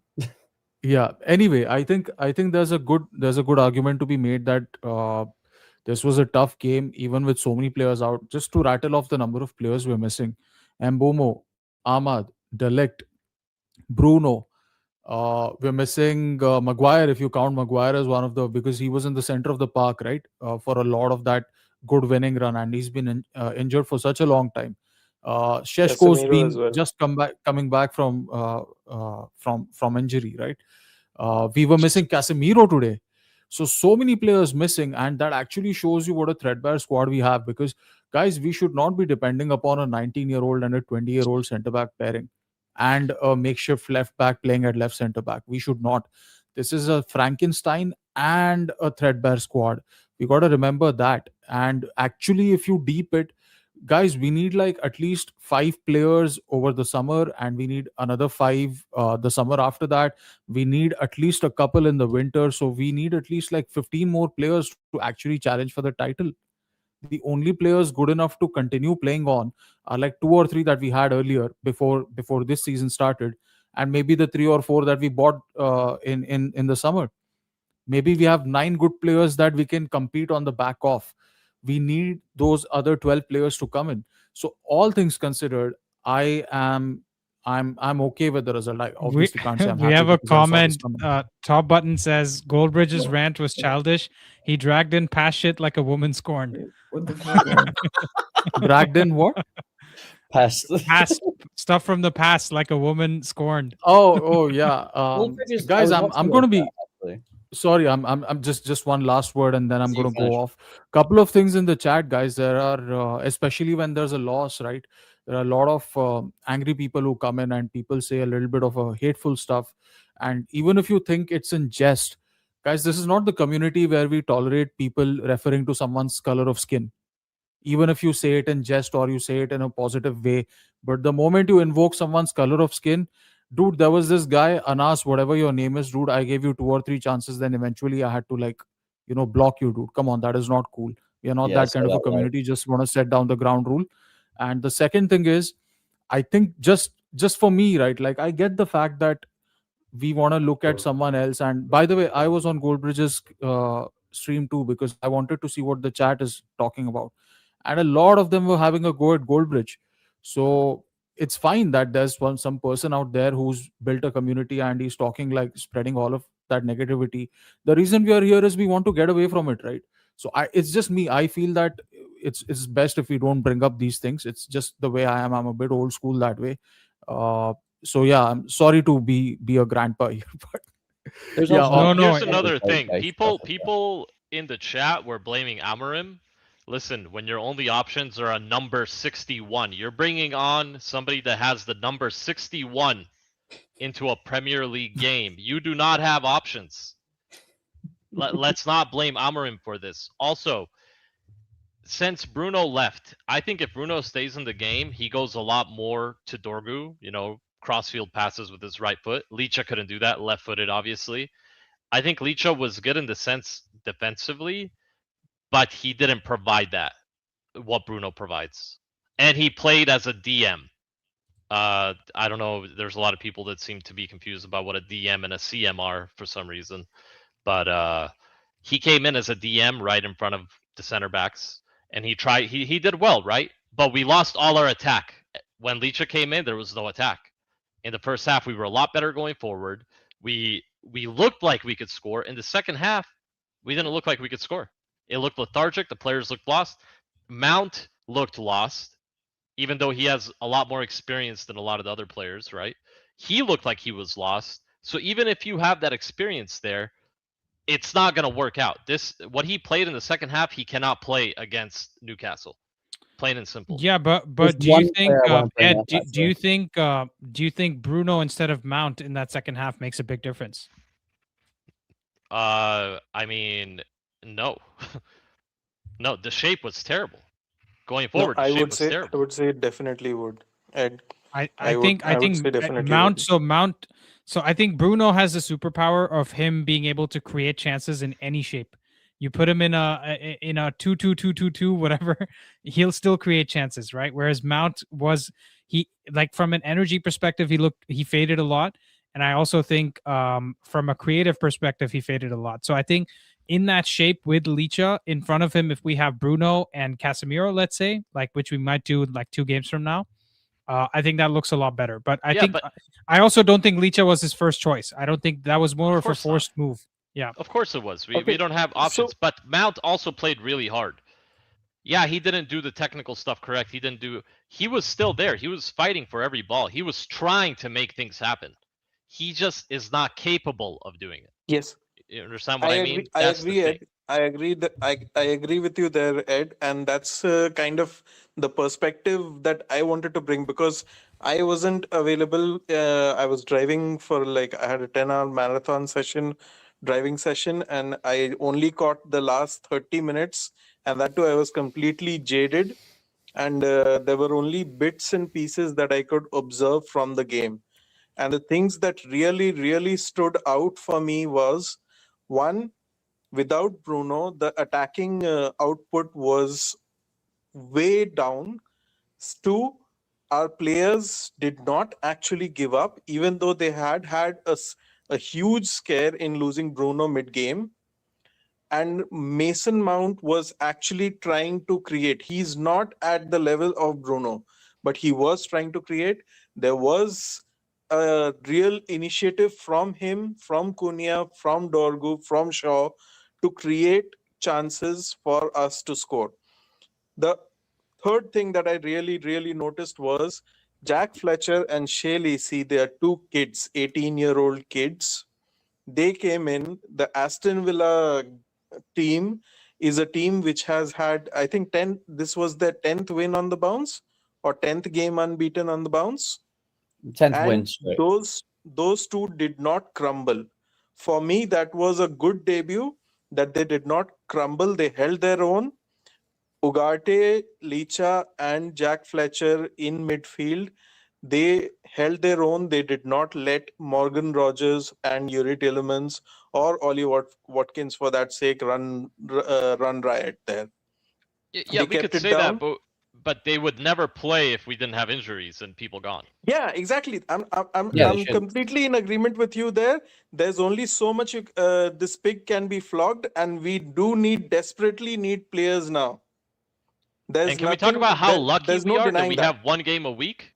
Can we speak about how lucky we are that we have one game a week? It does not matter if we have one game a month. We are still down to our academy players.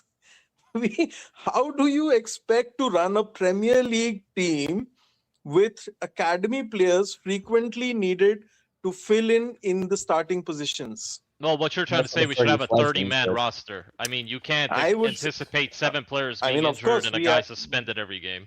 There's at least a 25-man roster that's needed, right? So having a 30-man roster is not bad, but yeah. No, the thing which I'm saying right now is about all the negativity and everything that we may be feeling, the people in the chat may be feeling. There are quite a few positives from this game as well. The biggest positive is the team did not lose heart. The team did not lose motivation when Bruno was off the pitch. And for me, that's a huge mentality shift. Yeah. Go ahead, Andrew. I was going to say, I don't want to be fair, the one thing I'm fearful of is the idea of positivity washing here, right?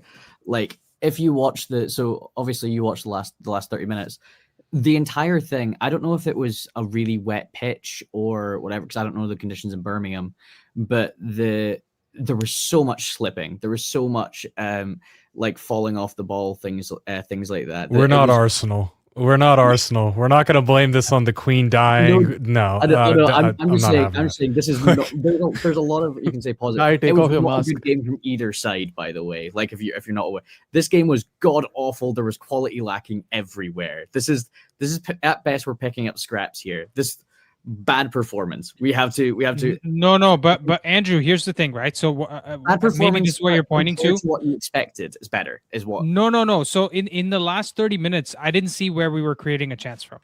Right, there were a lot of people in the chat expecting us to, somehow score 2 goals. There wasn't a chance that was gonna clear-cut chance. It was maybe a mistake from somebody or a worldly from somebody was the only way we equalized to 2-2. Right, and to be fair, I predicted a 2-2 draw. Rishi predicted a 2-1 loss. And either of those were possible today, right? Because we were always going to concede 2 stupid goals, and we were always going to make it very difficult to score goals. If Cunha scores that header, we win this it's a 2-2 draw, right? So honestly, I think the point is that in the last 30 minutes we had Licha playing in a position he's never played before, right? In fact, Ten Hag, who managed him at Ajax, said he can't play in that position, not in the Premier League. And this was the first time he was playing there. We had Ugarte play for how many minutes? I didn't even see when he got subbed off. We didn't have Bruno on the pitch. We were playing Shea Lacey on the right-hand side. We were playing Jack Fletcher in the midfield. So I get the outstanding circumstances, but again, like suggesting it's like the question, I think we were talking about this like 2 weeks ago, Andy, the difference between something being disappointing versus something being bad. They're 2 separate things. We did well compared to the expectations, but it was still not good. I don't think so, Andrew. I'm wondering what you're addressing right now, because I don't really see people being negative about the game. I really don't. Well, I think everyone has a redefined pocket, expectation of what this game was. I was going to say, our little pocket, Sorry. we're dragging out a lot of positives from it. Like, I want to make clear that, like, this was a atrocious game, realistically. Yeah. Sean, he's actually saying the opposite of what you're saying. He's saying that this was a bad game, is what Andrew's saying. Yeah. I think my internet issues, like I think I missed some stuff. Sorry about that. But Andrew, so here's the reason why, right? Maybe if I can provide a reason for why we're pulling the positives out is No, I know because the exactly why reaction in we're the doing fan it. I'm base. just saying, No, I know exactly reaction why in we're the fan doing base it. is crazy negative. And second thing, Aston Villa, as bad as Yeah. we were, they were 10 times worse. Oh no, right? I'm they not. couldn't Listen, put this together game, any this chances game was together. awful. There was Yeah. I don't know what That's there's fair. quality lacking generally. Like the one thing you don't want to come across as is toxically positive. As much as we are, the fan base typically is toxically negative. What the fear is coming across as toxically positive to anyone who's just tuning in. No, etc. but whose fear is it, Andrew? I'm still not getting your point here. Like, who's afraid of coming across as toxically positive? Like, Because the suggestion is that if you're being toxically positive, you're essentially downplaying what legitimately did happen. In my opinion, it's like what is toxically? No, I get your point. I understand your point, Yeah. but like, is that like an editorial suggestion to what the content should be like, or is it about what people are saying in the chat? Because I don't get your point at all. If That's you're fair, saying that's we're fair. being I'm toxically getting positive, Andrew's point though. no, but The here's last what 30 I'll tell you. minutes. Here's what the I'll last tell 30 you. minutes No, was shit. hold on it. Last 30 minutes was shit, but you got to contextualize that as well, right? You got to look at the fact that we are without our best player. He's been injured in halftime. We've got Cunha, who has an expected goals ratio of almost 5. He scored only 3 goals, by the way. If Cunha had the performance that Morgan Rogers had today, we draw the game or at least we win, right? We've got two 19-year-olds or 19 and a 20-year-old in centre back, right? We've got like a lot of issues all across the squad. Our best players have left. Their best players are on the. Hold on, Andrew. I'll let you address this. Our best players are off the, or have their best players are on the pitch, and our best players are off the pitch. Right?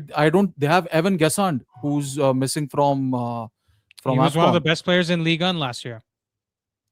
Yeah, just one player, and we have like 4 or 5 or 6 players No, that are missing Gesson because of injury or got on whatever. the pitch, Rishi. Gesson was on the But pitch. isn't he an Ivorian? Isn't he Ivorian? He- Isn't he he left Ivorian? after African? the He was injured before. There That's was why. That's why I didn't the play. flight. Wait, Nelson, what's up with your voice? Why? Is something wrong? So my It's like point reading is, no, my point, Andrew, over here. 1 second, please allow me to address this. If you're saying there is a risk of being too toxically positive, so what, dude? So what? I am toxically positive because I love this fan base. I love this club. I want to be positive.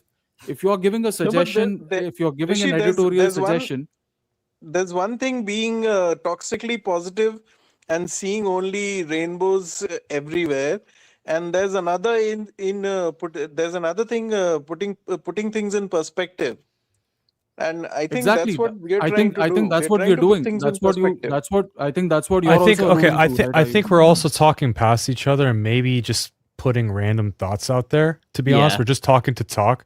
I get it, like it's cathartic to speak after something like this, but I want to go back to the game because I think there is a good, cogent discussion. Maybe not respectful. I want to hear that from I read there. Sean and fair. Nelson. That's I want to really hear from both fair. Sean and Nelson. Yeah. Yeah, please, Sean, go So- ahead, and then so we'll hear there from was Nelson. there was a guy you had on. His name was Roan. He came in with a lot of confidence, and he was speaking with regards to how the system is a 3-4-3. It is only a 3-4-3, and this is how it's always going to be. It's a 3-4-3. Whereas I'm looking at SofaScore, I'm looking at the average positions of the players on the pitch. It seemed as though the in-game formation was more of a back four, like I think 90% of the people saw, and that there was players either stepping in or out. I'm not saying that that's not a facet of the 3-4-3, but we have to look at the player profiles to say, and I'm sorry, also what Amorim is saying in the pressers, that we are playing with different shapes and formations. If we're going to go into this like semantic debate about defending systems and formations, we're going to lose so much of actual quality analysis, because what I saw was a war of riches. We lost our talent, we lost our guns, our ammunition, and that's why we didn't win the game. I didn't think there was anything wrong with the coaching, the substitutions, even the game state. I think both of Morgan's goals were fantastic and more of the same. Great. I do see individual errors. Lemons could have been a little bit better on the second goal. And on both goals, there's a little bit of issues with regards to our defending structure, which is why I think on Semix's stream, Nelson and I and Ed, we were talking about, listen, dude, we all are linked to these midfielders, but we need anything wherever we can get it. With AFCON coming in, we'll take a Semenyo. with links to Gehi, not the best in the air, but you're going to get a lot better than what you're getting from Lenny Yoro. Even better, give me a Schlotterbeck. Give me somebody that I can actually go in and really show what that 3-4-2, 1-3-4-3. God forbid I offend some tacticos in there, because then I'm going to be told that I'm incorrect. I don't watch the system, even though I spent fucking 15 games watching his team before he came to United watching. But apparently I watched it with my thumb up my ass. But hey, that's fine. If we want to be disrespectful, we'll be disrespectful. But there's high quality analysis here. People have their opinions. Learn to actually speak with a little bit of poise and restraint, rather than saying you're wrong, you're wrong, you're wrong, you're wrong, because that helps no one. Can I just go back to what Andrew was saying? I understand what Andrew's trying to say. We can't just be like, play shit, be like, oh, well, it's because of this and it's because of that. We had 2 takeaways from today's game that were good, Dorgu and Dallo. And that's it. Everything else, rubbish. We can't just say, oh, because of this, because of that. Go ahead, Andrew. I think the best take. Sorry, Andrew. Just a short thing. Is my mic okay? By the way, you guys said there was something. Yeah, it's okay. It's okay. Yeah, okay. Go for it. Go for it. I think Amorim. This is the biggest positive. I think he set up this team the best way he could, and I honestly think Unai Emery struggled. Everything he tried to do didn't work. The only thing that worked is he had a mercurial player in Morgan Rogers, who scored 2 bangers. So to me, he's been on that for the entire season. It was lofted up. Rogers is up there somewhere. Yeah, exactly. Yeah, like it's either hope Watkins gets the ball somehow, or get Rogers in, and he will do something, which he did. I think. By the way, both goals had combined 0.09 xG. Makes so that sense. tells you not every player scores that, right? But I'm saying with the space that Yoro gave him, that's a different question. But still, it was a good execution from him. Yeah, I think go on, sorry. Here's the thing. Remember the first one when he dribbled it? Like he just dribbled it at Le Mans? And I told Shant, if he gets another chance like that, he's going to score. He goes, gets the same exact chance, and scores it. With Roger, talking about Rogers there. So players like that, listen, I get Lenny Yoro is struggling. But I think a lot of center backs would struggle against that 1v1 defending, backtracking. Like if he runs at him, he could get skinned easily as well, right? He would do that against a Van Dijk. He would do that against a Van de Ven. He would do that against any of the players that we would say. Against Arsenal, he did that exact same thing. Yeah. So that's in his locker. That's more of a, like Ed's saying, that's more of a just defensive lapse in understanding who's in front of you, because you know he's going to cut in. And he was calibrating himself. You saw the first 2 shots. Like, if I can see it from thousands of miles away, they can see it on the pitch. It's like the Iron Robin thing. Oh, sorry, Andrew. Yeah. Okay, Andrew, please go ahead. Andrew's been waiting. Sorry. I was trying to set up specifically one player that has not been, in my opinion, mentioned enough at all today, who, if you're doing the whole based on your perspective of them versus, all that sort, the one player who's outperformed a lot of what I was thinking, Shaw. Shaw was genuinely in that position, doing the overlapping runs that Dorgu, in my opinion, really needed on that left wing back slot. He was interlinking the play really, really well while running up. He was essentially playing a fullback left back position and providing a link for our attack a lot of the time. Which I feel. Does the panel agree with that? Because I think that's a little bit of superfluous praise. Oh yeah, I was going to say. I didn't see that. No, I actually think Shaw has been not lucky, but because teams know that Euro's our weaker link, teams just focus their attack on Euro side. So we haven't really seen, like, Shaw literally had like 3 duels the whole game.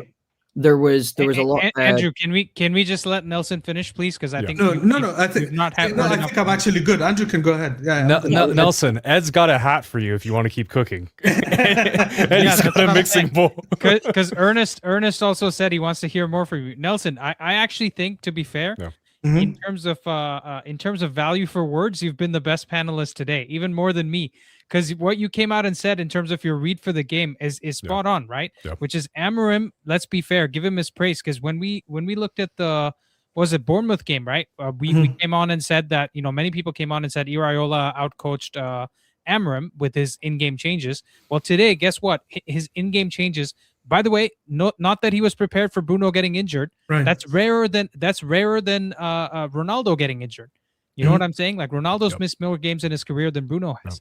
So to react to that, put Licha in the midfield, I think he did very well today.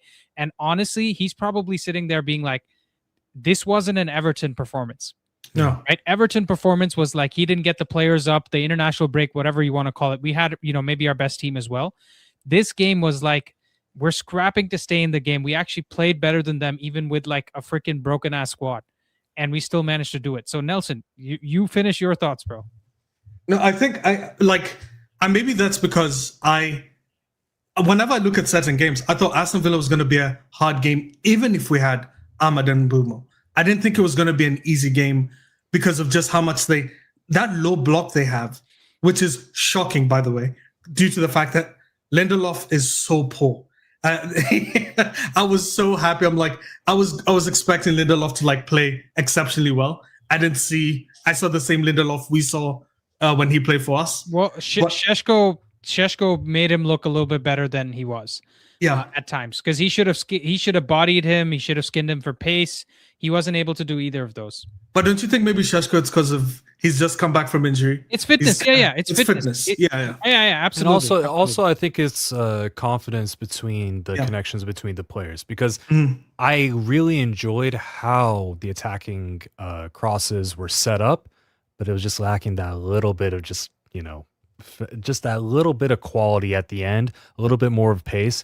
And I think that's where, I like the effort from the players. I like how Amorim set up. But is this something that we can extrapolate for the rest of the season? Is this type of game, this game shape? No. This was a one-off game considering the circumstances. This is like when the house is burning and you have to go pick up all of your baggage. What are you going to bring with you? There's certain things you're going to forego, i.e. system. My cat. My cat and my passport. Oh, you're bringing that. I hope so.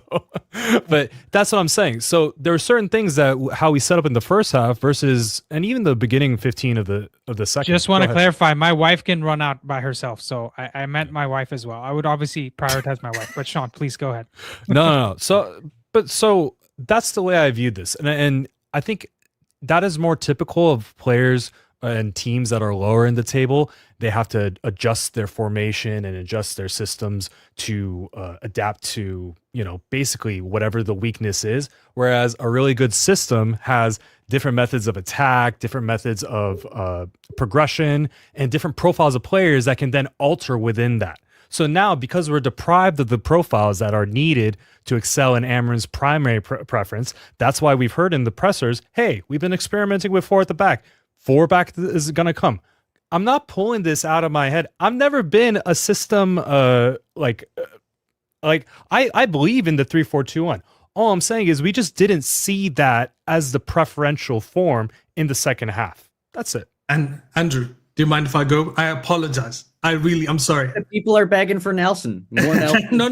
No. I actually, just a very short point here. Like, whenever you lose players is when you actually assess a coach in terms of how well they adapt, how well they tactically set up. Yeah. And even if you're an Amorim hater, you can't say that it didn't set up the right way. No. Because we literally played, if you watch that first half again, there were multiple times we were doubling Rodgers. We were doubling McGinn. McGinn was terrible. Absolutely terrible this game. But that's opinion as a apologies. I know Scottish background. I apologize. But at the same time, I think we really did play to our strengths, but we just didn't have enough quality. Sorry, Andrew, you can go ahead after attacking your Scottish. Your Scotsman. To be fair, I used to play for my favorite club, so. But no, yeah, it was a classic mid block with a lot of it. It was the interesting thing. It's a sort of game where, funnily enough, Cobby would have been perfect because it was just nothing but touch tight, and that is what he is, in my opinion, undeniably. Can I just disagree? Because we had that. I want to disagree. Sean, go ahead. Sorry, no, I want to hear you, Rishi. I want to hear. I'm going to disagree. I'm going to disagree hard here, because Andy and I have actually done a Stat Padders episode where we reviewed the last 5 games that we had right before this one. And in almost all of them, we lost the individual duels. We lost those battles. Only Palace game where we marginally won it out, right? And that is a game where we edged it despite being equal on quality. Today's game, we won 57 duels to 44 duels. We physically outplayed them. So it's not just the fact that the coach set them up. You can say that, oh, the second half is the coach's half, or whatever parables are thrown out there about the coach being able to influence the game. But if the players are not up there for the physical duels, you are not going to win a game of football.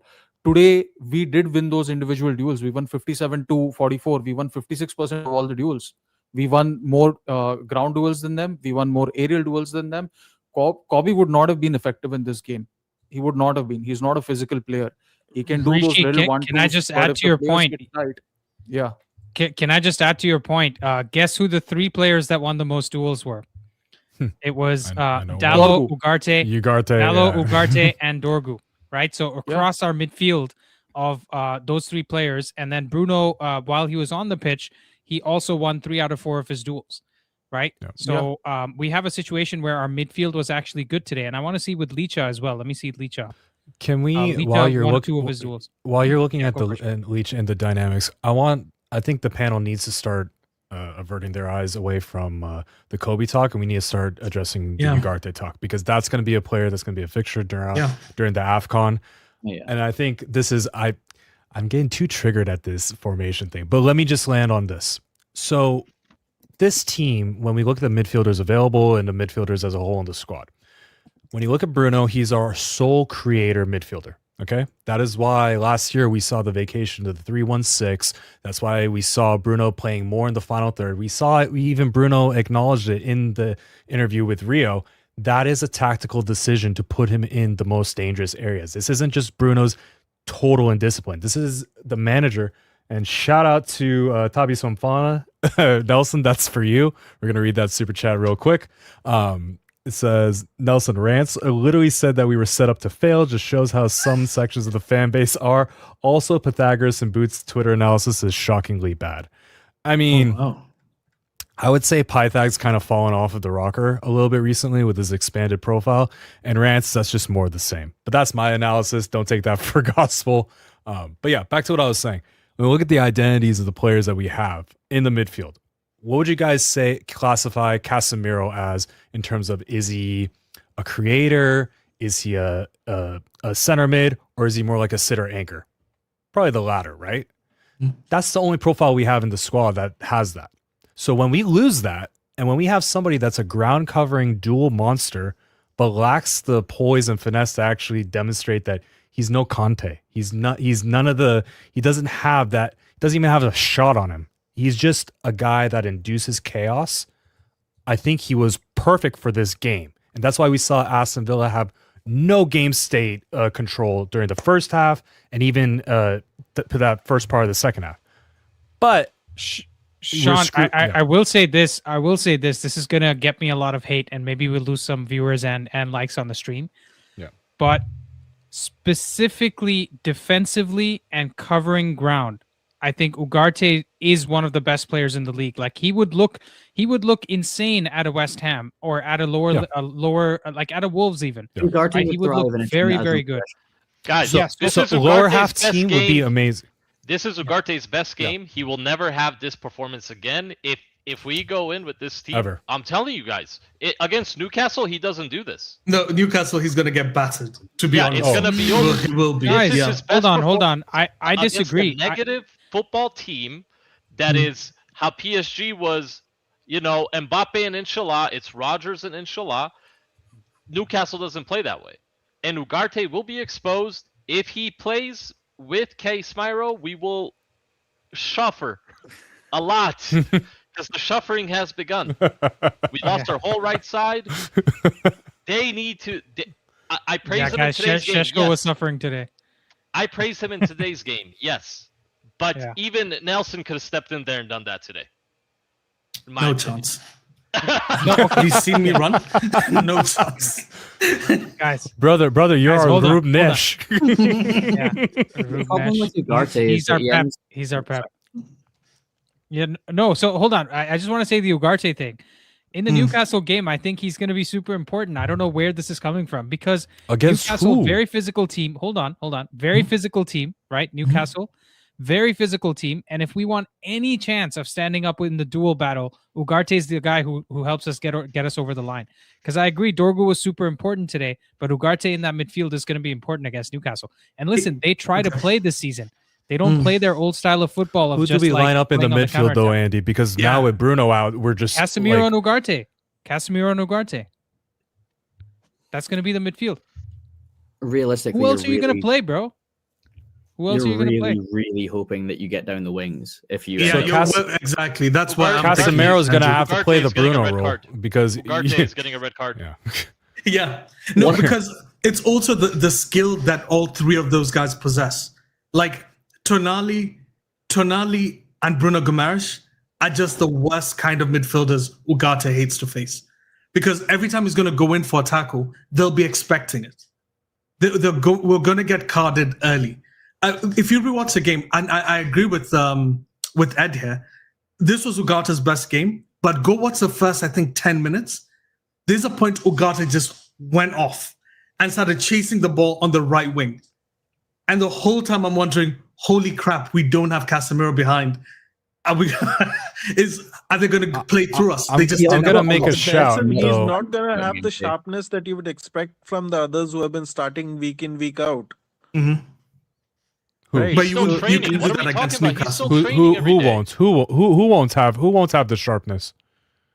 Ugarte, he No, I'm means. saying when Ugarte is running off to one side, chasing the ball, it's probably because he's not going to have the sharpness immediately when No, he comes hasn't on been and selected starts because of playing. his quality in training Yeah. and on the pitch. That's That's not true, but sharpness. there's There's a certain ceiling of what you get with Ugarte. That's what we're saying. You don't get like current ability and potential ability with Ugarte in Football Manager goes to 200. No, it's a very small delta. Picking one instance out of many others is, I think, wrong in saying that if he's gone off in one direction and for one ball, that's the reason why Ayush, he actually, would fail. hold on. Ayush, I have a question because Shant came on the stream and he said that if you think Ugarte had a bad game, then you don't have ball knowledge. So I'm trying to understand, Shant, why you've changed your mind in terms of Ugarte would be good in the next game. So intrinsically looking at this game, Ugarte had a great game. He was the reason why we played so well against Aston Villa. Mhm. But that's not going to happen against Newcastle. Not that even might close. happen against Wolves. Yeah. That might happen He'll play well against against Wolves. Yeah. Burnley. No, We're going to no. see a little bit more reversion to the mean. Cullen is going to What kill a- him on Burnley. He stands no chance. Okay. Nathan Collins? Like the Cullen. Guys, the Newcastle midfield will be very, very physical with us, and we will need Ugarte for that.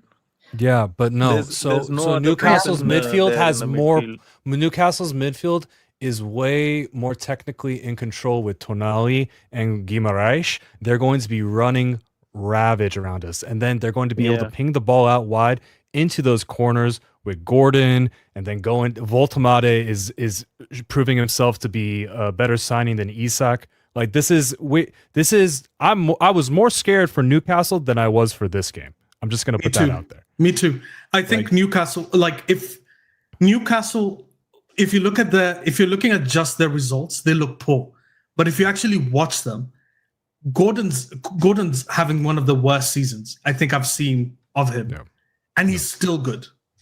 And Especially in that setup, that Exactly. line lead. That's why they went for Elongo. Listen, they overpaid for the guy, but it's just the same way how we say Mbumo is unnecessary, Ahmad is unnecessary. Those and even Dorgu profile wise. Go ahead. Okay, so I haven't heard anything yet to convince me that Ugarte is not going to be good in the Newcastle game, and here's why. Okay, what position did Ugarte play when Licha came on today? He moved further forward, right? he played a bit further forward than Licha did. Licha was the one playing in the Casemiro role, arguably. So I think Ugarte actually comes in for Bruno in the next game, not for not Casemiro playing for Bruno. And Casemiro still plays a deeper role.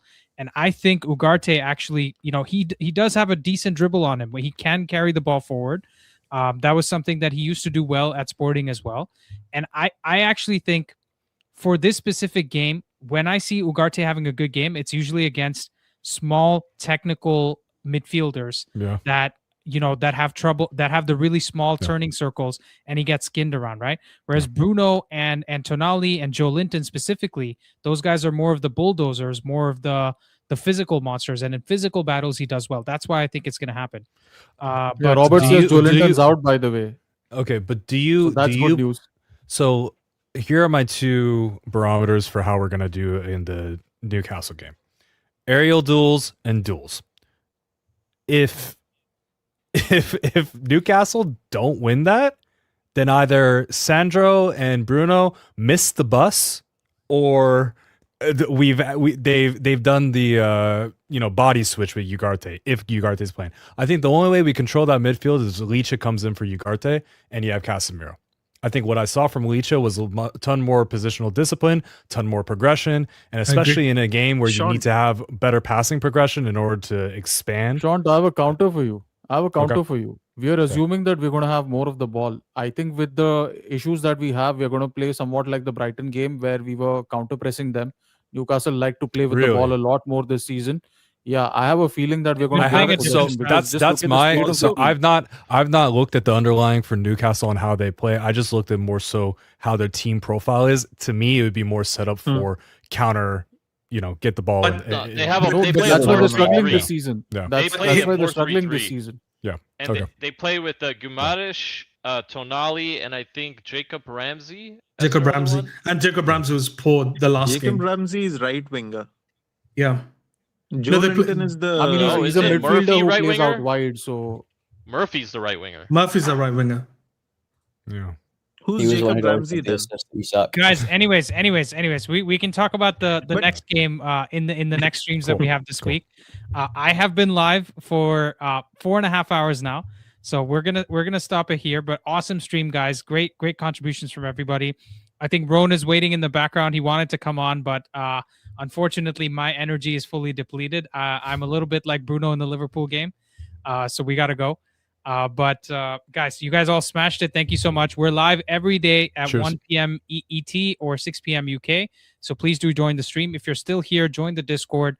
Great conversations there. A lot of people here want to come and have discussions with Nelson. I think we're picking up. If you love Nelson, then you're gonna want to marry him on Discord. Let's have a Nelson exclusive. All right, maybe we can set up a fan debate with Ron, Shant, and Ed this week.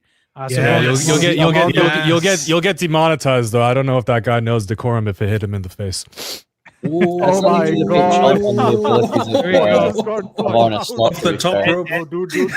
Andy, I think it's respect. Right now. I think it's respect, man. Respect. No. We save it for the fan debate. All right, guys. All right. Yeah, respect. All right, guys. We'll see you. We'll see you tomorrow, man. Ron, you know where to find us, bro. We're live every day. And Shant, even though he pretends like he has better things to do, he will be here. Okay. I won't actually, but later. Later, guys. See you guys. All right, see you. See you. Bye.